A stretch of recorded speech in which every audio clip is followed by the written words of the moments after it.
Você sabe o que é gramscismo? São ideias provenientes do filósofo comunista marxista italiano Antonio Gramsci. Fundou a tese de que para implementar o socialismo numa sociedade, o melhor caminho é ir alterando aos poucos a estrutura de todas as instituições humanas, incluindo as religiosas, educacionais, morais, culturais, jurídicas, governamentais e midiáticas da mídia. Uma sociedade culturalmente e moralmente fraca é muito mais vulnerável a presenciar revoluções de qualquer tipo. Gramsci postulou o conceito de hegemonia cultural, que é o domínio ideológico de uma classe sobre a outra, trazendo o enfraquecimento do capitalismo, culminando em uma revolução e ditadura comunista. Uma nação inteira fica dopada e dominada, formando uma sociedade idiotizada para que se perpetuem no poder. O gramscismo vem sendo adotado em vários países da América do Sul, como Bolívia, Chile, Nicarágua, Argentina, Uruguai, Peru, Guianas, Venezuela e Brasil. Aqui se tornou mais forte no governo de Fernando Henrique Cardoso, quando este permitiu a criação do Foro de São Paulo, proposto por Lula e Fidel Castro. Essa doutrina está sendo inserida em doses homeopáticas na veia da sociedade, e muitos não acreditam que estejam contaminados. O golpe comunista é feito em etapas. Primeira etapa: um governo populista. Essa fase pode ocupar várias presidências do mesmo partido ou da mesma coalizão. Assistencialismo. Ao aumento de bônus familiares por filhos, grávidas, planos de emergência, bolsas, etc. Objetivo: votos de cabresto na próxima eleição e controle sobre a classe pobre. Inchaço da máquina governamental. Com o aumento de cargos públicos, estimam-se 4 votos do grupo familiar por cada emprego público. Os capitais privados começam a diminuir seus investimentos e seus empregados são absorvidos pelo sistema público. Objetivo: votos de cabresto na próxima eleição. Aumento de salários e aposentadorias, inclusive sem contribuição prévia. Inicialmente, contam com a aprovação da classe trabalhadora e dos sindicatos. Depois, começa a espiral inflacionária que anulará todos os aumentos. O custo de vida dispara e o objetivo é fidelização de eleitores e votos de cabresto na próxima eleição. Meios de comunicação. Todos recebem dinheiro do governo, ficando assegurada a publicidade oficial. Transmitem notícias distorcidas e com visões que interessam ao sistema para manipular a massa, e depois começa a censura, impedindo totalmente o conhecimento da realidade através, inclusive, do controle da internet, que se tornará interna e restrita. Aqui no Brasil, vemos a perseguição àqueles que combateram a subversão nos anos 60. Demonizam as forças armadas, o regime militar, taxando-o de ditadura e outras mentiras, criando uma imagem de inimigo inexistente, porém temido.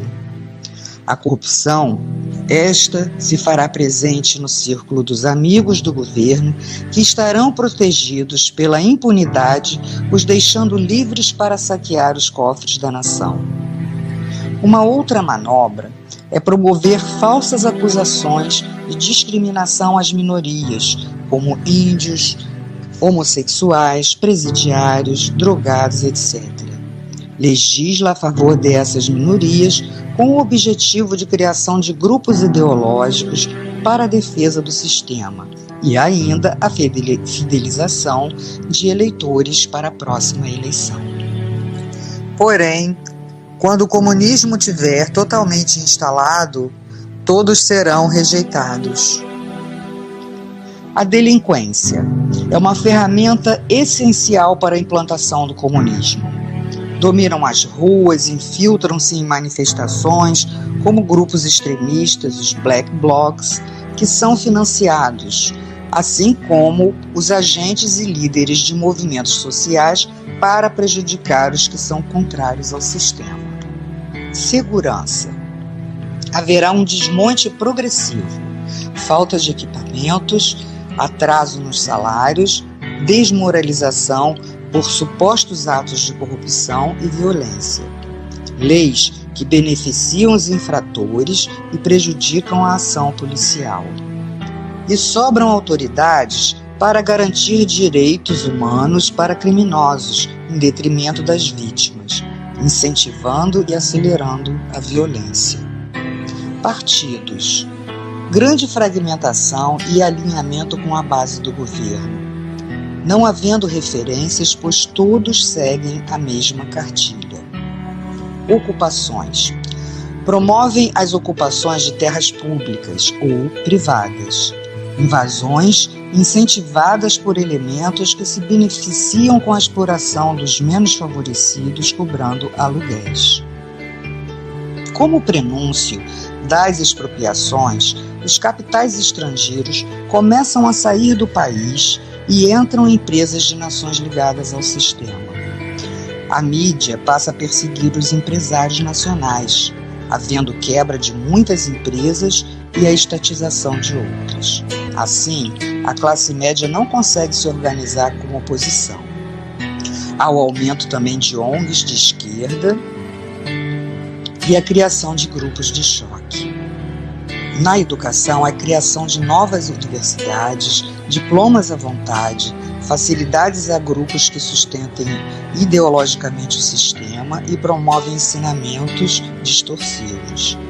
A essa altura, o nível educacional é muito baixo para que se mantenha o povo na ignorância e sob controle do Estado.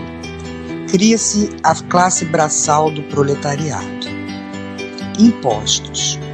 Oneram os trabalhadores com a alegação de que a finalidade confiscatória é para a redistribuição da riqueza. Porém, serve apenas para manter e financiar as gordas contas do governo, mantendo luxos e ostentações. O narcotráfico. Através dele se dá a deteriorização, principalmente dos jovens. As organizações criminosas movimentam uma grande quantidade, onde o acobertamento se dá, inclusive, no tráfico de armas. Sindicatos. A princípio, formados com o intuito de coibir greves através de acordos com o governo. Posteriormente, os dirigentes não alinhados com o sistema se retiram das centrais sindicais na tentativa de formarem centrais dissidentes, sem a menor possibilidade de êxito. Saúde. Criação do sistema único com crescente diminuição da qualidade e precário atendimento, utilizado pela maior parte da população. As prestadoras privadas, com a inflação crescente, altos custos e encargos, acabam sendo obrigadas a vender suas empresas ou então serão estatizadas. O efeito é um grande colapso na saúde. Segunda etapa. Destruição da classe média, fazendo-a culpada pela pobreza dos outros, culpada pela discriminação. Ela, temerosa, não consegue fazer frente ao sistema. Constituição. Várias modificações são feitas, criando lei da mordaça, do aborto, da censura, perseguição aos opositores, legalização da maconha. Promoção do colapso do poder judiciário, tornando-se servidor do governo. A impunidade aumenta, o crime domina as ruas, a espiral inflacionária dispara, a economia se deterioriza. Há a destruição moral e física das forças armadas e da segurança policial, e a centralização dos grupos de choque, que são as guardas bolivarianas defensoras do sistema. A criação de apenas 2 partidos, sendo um dominante e outro de falsa oposição. surgimento de falsos inimigos implantados para praticar conflitos, saques e invasões. Cria-se a lei que permitirá a perseguição de religiosos. Terceira etapa: tomada do poder. Os grupos de choque já citados estarão presentes em atos do governo ou coibindo as manifestações de oposição. Prisões por considerar crimes políticos. Serão feitas expropriações, confisco de passaportes, proibição de sair do país e novas identidades aos que estiverem de acordo com o sistema, sendo feitas avaliações e lavagens cerebrais. Racionalização de alimentos e com direitos apenas aos que tiverem a nova identidade. Severas deportações, total controle social e fim da liberdade. Portanto, as portas do inferno estarão abertas para todos serem aprisionados com correntes e cadeados nesse sistema trevoso. Se não quisermos nos tornar escravos, devemos lutar por todos nós e nossas famílias, pela nossa liberdade enquanto há tempo. Saber o que se passa é um direito de todo cidadão. Vamos nos unir, ir para as ruas, demonstrar nossa insatisfação e pedirmos a faxina dos três poderes. Assim, teremos a chance de voltarmos a ter um país próspero, de luz e de paz. Faça a sua parte.